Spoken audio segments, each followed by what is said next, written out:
Ladies and gentlemen, I'm going to be talking about infrastructure, and in particular a project which is a team project with Heathrow, the engineers, and Volterra. I start with this image by a Dutch photographer, Ellen Cooey, and for me this is what infrastructure is about. It's about a confidence in the future. It's about an awareness of the needs to come, and it's an investment in future generations. And if we need any reminders of that, then all the benefits, the quality of life that we enjoy today in so many respects, we're indebted to those, mostly in the 19th century, who took the initiatives that they took on our behalf. And if we don't do anything for future generations, then that's fine, as long as we're precise, and that's a decision, and we don't just stumble along pretending that the future doesn't matter. I start really with one aspect of infrastructure, which is public space, and which has a cultural dimension. Whether that public space is a metro system, whether it's a bridge, a public square, a route. This is Rodin's sculpture. And what is interesting is that nobody knows who it belongs to. It doesn't have an owner. And that lies across from government, the seat of government.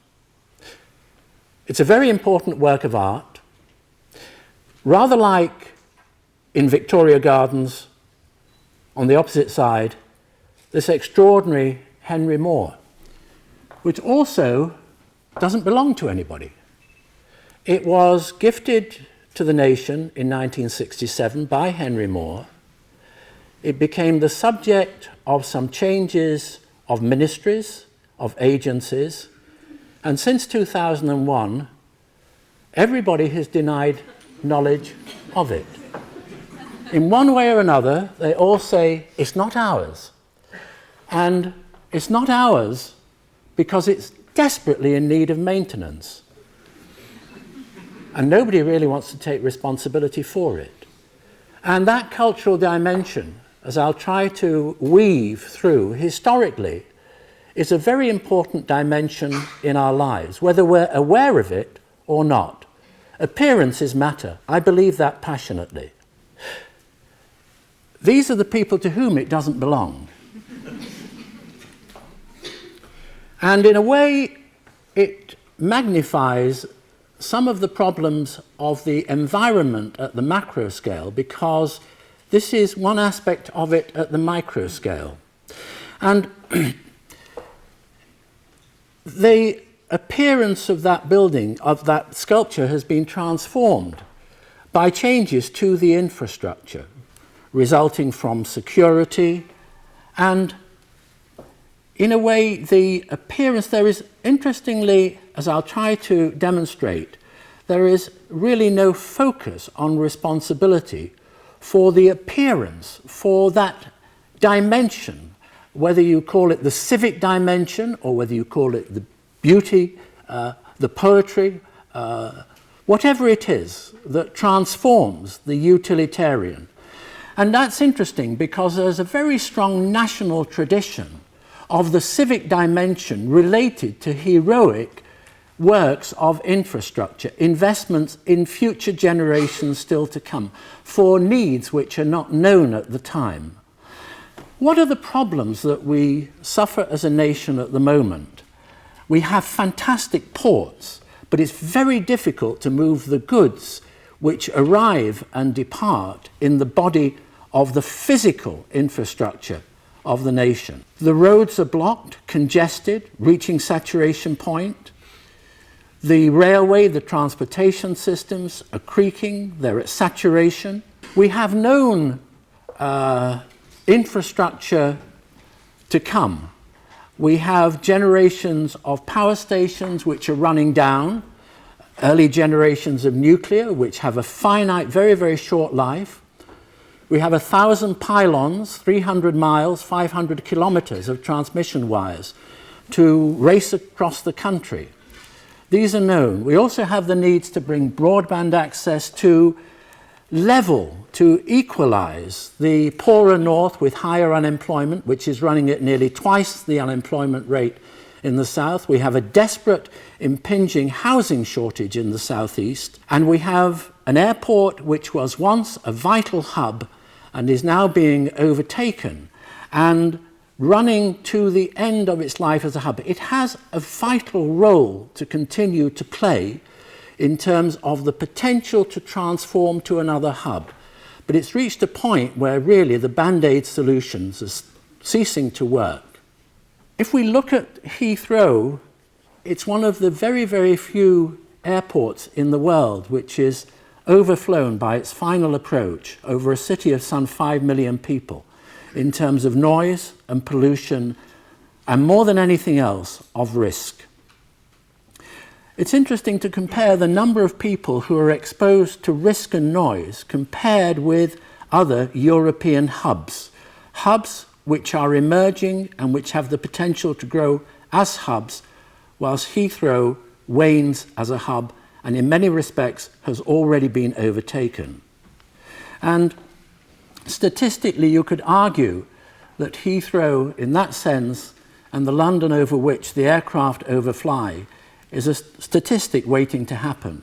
I mean, this was the write-off of BA Flight 38 from Beijing. On the final approach, as it approached the threshold of 27 left, ice particles in the fuel at the end of the journey from Beijing clogged, and at that point there was no power. Now, if that had happened 1 minute earlier, then it defies the imagination, the carnage that would have resulted from it. So it's not just noise and pollution, it's risk. In one sense, my wife said nobody will understand what Humpty Dumpty is because many people... So whether I say Humpty Dumpty sat on a wall, Humpty Dumpty had a great fall, and all the king's horses and all the king's men couldn't put Humpty together again. And in one sense, the fragmentation, the various elements, what is the challenge? How do we bring them together in a holistic, confident, ambitious, optimistic view of the future? Well, who is responsible for the infrastructure, for the environment?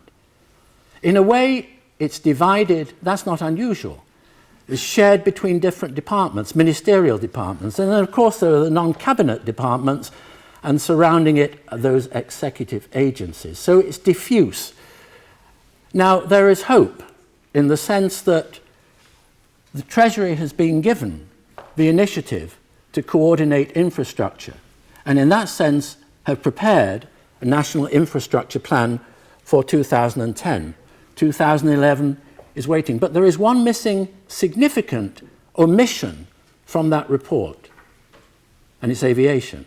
So does a body like this, which is advisory, how, in terms of making long-term decisions, how does it have teeth? I think that really this exploration is in the spirit of adding to that debate. Why would I then move to the image of a car? Because, in a way, the great engineers of the past who've been innovators have also been consistently concerned with the civic dimension, with the beauty of the lines. In this case, this is a car which did many things which had not happened to production cars before. I could be showing a different car with different engineers, or I could be talking about somebody like Steve Jobs. Why is this phone so appealing? Is it just because it brings together in one handheld device so many different functions which had been the subject of separate elements? Yes, that's part of the answer. But also it is the aesthetic dimension. It is a very beautiful, high-end product.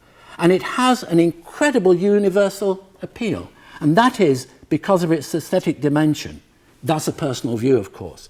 I don't think it's any accident that Steve's father was a passionate classic car restorer and was concerned about the things under the hood the bonnet, if you like, that you didn't see but were significantly important. And you can take this device apart and there is as much loving care in terms of the things that you can't see. So that aesthetic thing permeates it. And I believe it permeates in all kinds of ways that we're not consciously aware of. I mean, food, for example. Carrots. There are many varieties of carrots. But did you know that carrots go through a beauty parade? That this machine will decide which carrots are right for us and which carrots automatically go into animal livestock. For example, the one on the left has survived the beauty test. The one on the right's been rejected. So in the supermarket, do you think they realize that these carrots, each one has been photographed 40 times, 360 degrees, to decide whether it's the right size, the right shape, the right color, the right texture? That's the tip of the iceberg. The carrots in the corner, everything in that basket has gone through an aesthetic test, a beauty test. And there's another story which weaves into this, because for every 3 baskets of food worldwide, the UK it's 33% is wasted. In India it's 40%. In Singapore it's 20%. I think it's something like 1.3 billion tons a year thrown away. And it costs $1 billion a year to dispose of the food waste, apart from any other waste in the United States. Of course, there's a silver lining to this story, because in terms of infrastructure, the potential to create plants, obviously there's a moral imperative in terms of reducing waste instead of just increasing agricultural production. But the processing of waste to energy, this is one example. There are many, many examples. This one is in the Netherlands, and this processes 300,000 tons of waste, services 70,000 households. So this, at a community, citywide scale, offers great potential, which leads me seamlessly to somebody else who managed to process waste at an epic scale. This guy, Joseph Bazalgette, the middle of the 19th century, and an extraordinary response to a cholera epidemic, so driven by what was called the Great Stink at the time. But again, returning to my theme, this not only through the integration of a sewer system, which is already creaking and now way beyond its shelf life, but at the time, and still serving us, incorporated what is now the District and Circle line on the left below there, transportation below ground, the sewerage system, incredible light fittings, planting trees. The civic dimension inextricably woven into the utilitarian response to the problems. George Stephenson, these are inspirations from the past. It's a longer list. I've edited this out quite ruthlessly. But a reminder of the way in which in the past we created infrastructure and the pace at which we did it in 20 years to go from 100 kilometers to 11,500. And what is interesting is this became embedded in our culture, whether this was Rain, Steam and Speed, Turner, 1844, or whether it was the heroic works which later beautified the landscape, because in a way it owed a lot to another tradition, the landscape tradition, which I'll come to. This is popular wallpaper, the time of the great, of Crystal Palace, of the Great Exhibition in 1851, and again celebrates in a different kind of way, but very much at a popular culture, that confidence and that belief in the future. I think it's extraordinary that the gauge on the right, which makes this train possible, would still function with Stephenson's rocket. It is the same gauge. Brunel lost out, but that's another story. The only 2 countries which didn't adopt Stephenson's gauge were Russia and Spain. And it's interesting that Spain has come back to Stephenson's gauge for their high-speed train. And that's true of high-speed trains. And again, the romance of this, these are Tokyo's bullet trains, and anybody who's experienced that firsthand, is just a great civilizing experience. Another hero, this guy Barlow, in that tradition of the great engineers, St Pancras Station of 1868. And if you look at the construction shot of this, it's interesting that that undercroft, which was carrying very, very lightweight trains above, a bit like the curves of Stephenson's railway gauges. You saw the great sweeping curves. So these anticipated a future beyond in the same way that this guy Bazalgette sized the sewers ×2 for twice the population of London. So they were looking far, far ahead. They were not just concentrating on the short-term issues of the day, like the opening thing of the girl. It was about an optimism about future generations. And that beer cellar under there is now the site of the high-speed train, and indeed the station above is the link to Europe. And questions about whether this now permeates the nation or whether it just stops at this station. We'll talk about that connectivity later. The other tradition that I like to weave into this, because I feel in a way it is very much a part of the national heritage, and we may have been inspired at the time of the 18th century by the 17th century French painters who created the idealized landscape. But some of the inventions of, one device called a ha-ha. Here, the landowner will look to the horizon as if he owned the entire place, whereas his boundary is where that red line is. But that's a very, very subtle demarcation line, because when you look at it very, very closely, it really is quite clever. It gives you the illusion that the landscape goes on forever. And it's that cross-section there, it's that kind of cutting. And as you'll see, that is also inspirational in terms of one of the initiatives that we proposed for the infrastructure spine. So if you look at the United Kingdom in terms of its green belts, currently under threat, I don't think we realise how fortunate we are to have those green buffers around our cities. And you only have to look at continental Europe to see the opposite effect when you don't have that protection. And I know that those are threatened in the cause of economic regeneration, but I don't believe that that is the clue to economic generation. I think it runs far deeper and it's much more strategic. And here, if we look at the potential for connectivity, by bringing together things which are normally quite separate, whether that's power, communication, rail, bicycle trails, hiking trails, then these are essentially green fingers in the landscape tradition. So they should enhance the countryside rather than bespoiling it. This is another way of looking at that infrastructure which would be a spine and which would even out and bring greater opportunities and equalize prosperity through the nation. If I took a very, very simple image here and said that what happens if you depress the train, if you depress it down into the landscape, you dig a trench, and with the soil that you remove, you create banks either side of it, and you, instead of burying these power transmission lines, you actually cover them with the spoil. So, and you combine that with a hiking trail. So this is a very, very small scale example with a small scale train. Essentially, it disappears in the landscape. If you look at this writ larger, and you start to say, we need high-speed connectivity, that will take a lot of pressure off the local network. We add to the local network and we add a freight element. So we have 4 railway tracks. We bring power communication, broadband, water, we combine it with cycling trails, and it's a landscape initiative. And so we look at that at a larger scale. Considered in isolation, if you don't go this approach, then when you have any kind of new train, whether it's high-speed train or whatever, you have a lot of structures, a lot of gantries holding wires in the sky. And then when you take those 1,000 pylons and the 300 miles of transmission, you have a lot of, you have another impact on the landscape.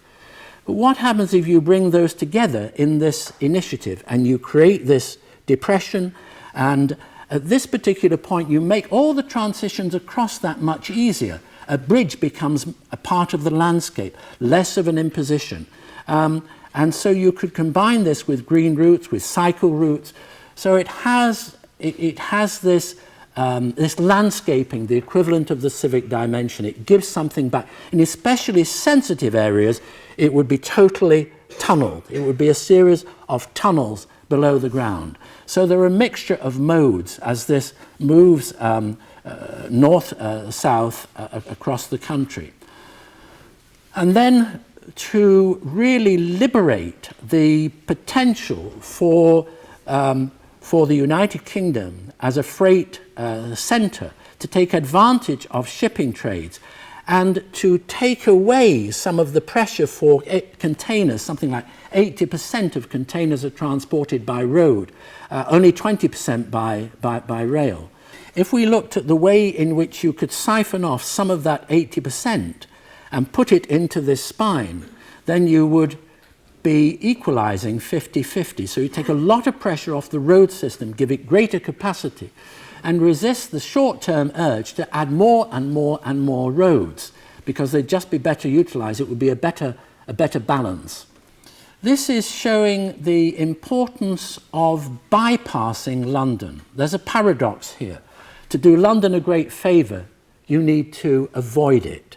And by avoiding it, you also speed up the movement north to south. So of this larger initiative, part of the funding would be for a significant orbital which would bypass London. That's looking at the story in terms of the United Kingdom. If we looked at the story in terms of Europe, then here we see the potential for the sea routes to eventually come and again orbitally bypass London. So you have the potential now, combined with the airport, for it start to be a hub for Europe. So it would be able to filter southwards as well as northwards. And then there's something else that needs to happen and has a certain inevitability, and that is an extension and a replacement for the existing Thames barrier, which is now, I mean, since 1984, already historic. So if you create a Thames barrier, which is an integral part of the overall concept related to a Thames hub airport and crossing below the surface and a tidal energy farm, you then create also the estuary development areas that will satisfy the housing needs in the southeast. So there are many parallel benefits from this holistic approach. Here we see a visualization of the flood barrier and the way in which that also works with with developing tidal energy. That would provide free energy to be able to drive the airport in its entirety, or a significant number of homes. And just recapping below the surface there, you can see that is, when you combine the Thames barrier, the tidal energy powerhouse, and the tunnel, there are obvious economies in terms of bringing these otherwise separate entities together. And you can see the relationship here between the proposed airport and the Thames barrier on the right-hand side there. If we look at the projected UK passenger demand going up to 2030, it is ever increasing. And to put that in context around the European competitors, and we speak with some authority on this because we were responsible for the master plan for Frankfurt. And if you look at the unused capacity and you put that relative, you see that really Heathrow, how do we, having already fallen behind, having no potential for expansion, how do we catch up? In one sense, all the disadvantages are actually advantages to us, because what we can do with this initiative is we can leapfrog and we can really take advantage of the fact that we are not in a location which is constrained. And if we look at Heathrow, Heathrow has been a vital hub, has a critical role to play in terms of the transfer of power from one hub to another. And at the moment, it is serving very well those major current economies. But as the world changes, as the emphasis shifts inevitably from those established European northern markets, and you start to look at the emerging markets, there are no direct flights from Heathrow to any of these destinations. They all have direct flights from European hubs. And we speak with some personal experience of this, because if we go to Latin America, we have to move through Madrid as an office to get there. So it affects everybody. There are some weekly flights from Heathrow, but unlike those European competitors, not daily flights. And the potential of going eastwards to the estuary as an airport, there are no flights over London, and all the approaches are over water. And there are upsides and downsides to any initiative. The downsides through not doing anything at all is this particular projection here, the sources at the bottom, and the projection in terms of 2050 and the way that the world will shift. And certainly the relation to any of those countries, certainly in terms of Brazil, if anybody has the experience we have of engaging with emerging economies like this, it is absolutely awesome. I mean, this is a city, official figures 90 million, depending on how you interpret it, maybe 27 million, a high-rise economy as far as the eye can see. Incredible dynamic, incredible energy, great style, I mean, incredible diversity of opportunities, great areas of deprivation, areas of favelas, but making a mark. And certainly that, whether it's this, whether it's China or whatever, in all kinds of ways is very much about the future. If we compare the number of people exposed to risk and noise, there's a direct co-relationship. When the aircraft gets so low that it's really blasting your ears, it's then so low, if the power fails, it's not going to glide anywhere, it's not going to fly anywhere, and there's only one place it can go. And you compare that with the Thames hub. It's dramatic even in comparison with these European competitors.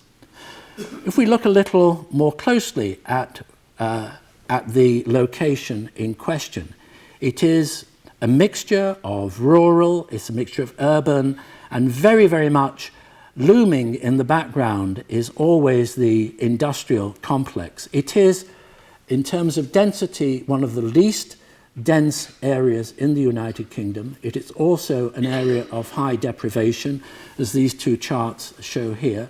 Undoubtedly, building an airport there would have an element of disruption, upheaval. That would need generosity, it would need compassion, sensitivity, it would need addressing the cultural heritage of that area. There are listed buildings, there are 12 listed buildings which we show here. There are two zones in the airport. There's the airport city. Half of those buildings can be integrated without any kind of removal into the new urbanity of the airport. That zone, which is about runways, ramps and access ways, you would have to be into relocation. That's the runway and the taxi areas. But relocation is no great technical feat. I mean, this Gem Theatre was moved in the same way that Marble Arch was moved in 1851, because it was designed as the entrance to Buckingham Palace and they couldn't get the stage coach through. So they moved it. Wasn't a big deal. There's a lot of talk about the SS Montgomery. This is a thermal imaging.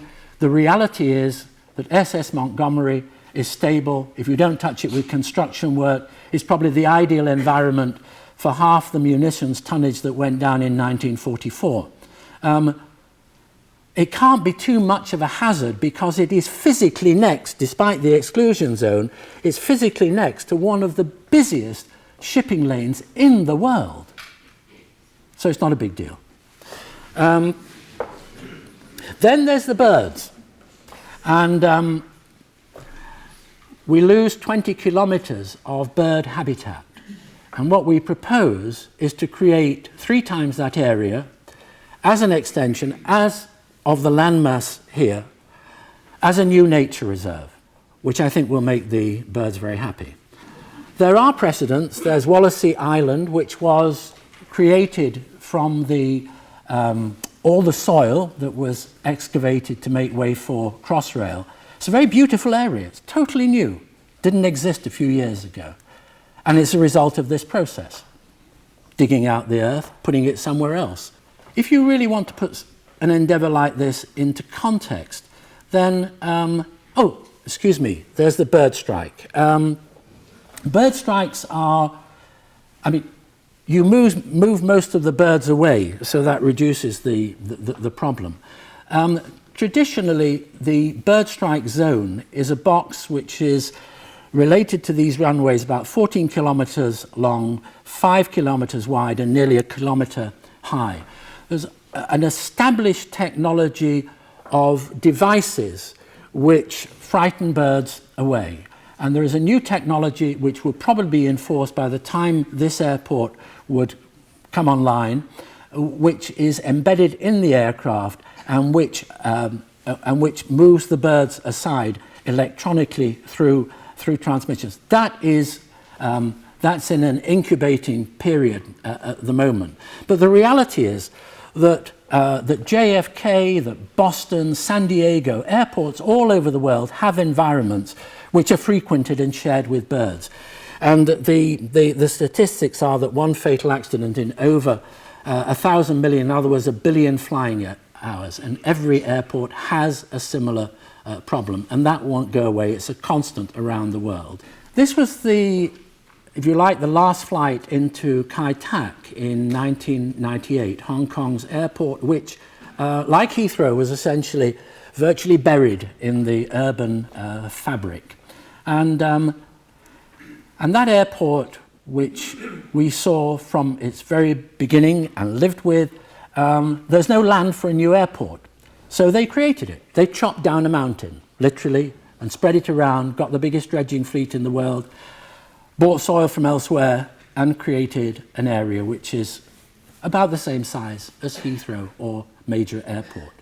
And quite interestingly, that airport has been consistently voted by something like 11 million flying passengers, 8 times out of the last 11 years, first place. So in a way, the difficulties which challenge some of these ventures have resulted in an optimism, have resulted in something which has been very, very widely received by the customers who would use it.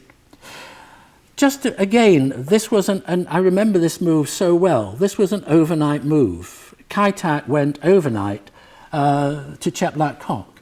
There were 30 sea barges, there were 1,000 vehicles and 16 truck convoys, and 29 aircraft just moved overnight. Beautifully served by a railway network. So the whole infrastructure, wider transportation, moulded into that. We show how park and ride would work using the Orbital to be able to drive to the station, and the accessibility, all going by rail locally and then connecting with the Orbital line to the airport. I think there are a number of interesting stories here. To get from Manchester to Heathrow by train today is typically changing along the way, is typically a 3.25-hour journey. In its new mode with the Orbital, that would be effectively halved, 1 hour and 50 minutes. If you are going from nearer, from Oxford, then it's a little shorter. It's essentially the same. The point that it's making is because you don't have to change at Paddington and you can have a direct route, and then that particular area, as we'll see, we can, through the removal of Heathrow as a hub in the longer term, reinforce that corridor, our equivalent, if you like, to the California Silicon Valley. 60% of the passengers arriving and departing by rail, which will be integrated into it. So it will be designed simultaneously with it. Again, the holistic thinking. It would become literally the busiest station in the United Kingdom. So here, as we move towards the end, we start to see the way that these elements come together. The hydropower array immediately north of the runways there, the Thames Barrier crossing on the left of the image, combined with the hydropower, and the way in which the orbital will run beneath and connect to the transportation directly for convenience. And here we can see the site as it is at the moment, the way in which that morphs, viewed from the east here, and then taking another viewpoint, looking at it from the west, from the Thames Barrier in the foreground, and the way in which Heathrow makes that transition possible and becomes the beneficiary in terms of its potential as a new community, combining university, commercial, special economic zones, technology park, entertainment, and incredible green lungs. And in terms of the financing of the project, then Heathrow, if you relate it to its known debt, which is 12 billion, assume very conservatively that that is its offset value. The airport, which is always reported as a £50 billion initiative, is in actual fact, in the scheme of things, only 20 billion of the larger total. So essentially, Heathrow would be funding more than 50% of the new airport. Of course, the barrier crossing has its identified costs, and the orbital rail around London. But each of these are separate components. So it's not a kind of Napoleonic one-shot vision. It's feasible, and in that sense, eminently fundable. This is really just summarizing some of those themes: rebalancing the United Kingdom, significantly improving the connections to Europe in such a way that it can start to feed into Europe and has another live stream, and the way in which globally it then connects not just to the established markets but to the emerging markets. In that sense, it becomes a hub, and a far more significant hub than all the other airports in Europe, which are talked about in that context. I come back to Parliament, to Big Ben, and 1 minute to midnight. I don't think time is on our side. Thank you very much.